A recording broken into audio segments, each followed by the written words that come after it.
If your knees always hurt or they feel unstable, stand with your back straight and bring one leg directly behind you. Start to hip hinge by pushing the butt back and allowing this leg to raise up behind you.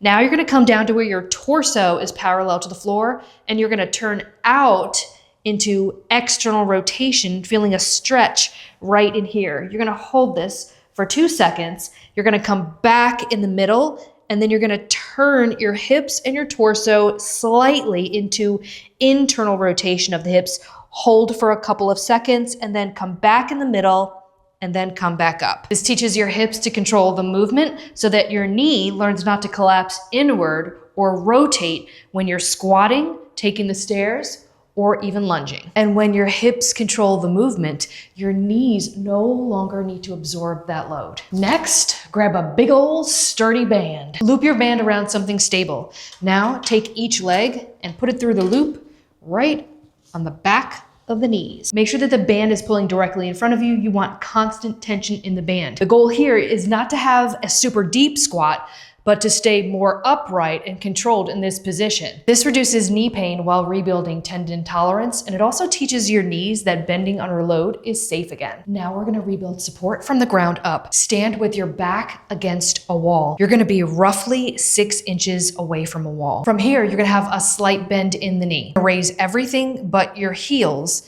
and you're gonna hold this position, making sure that your toes are facing forward.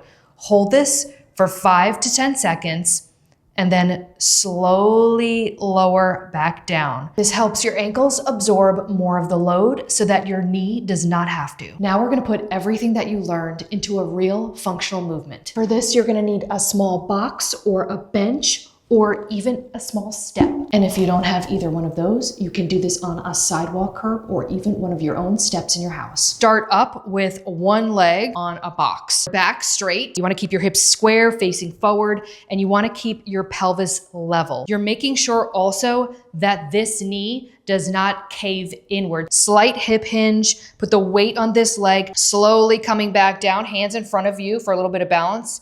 Tapping down, but not putting a majority of the weight on this foot.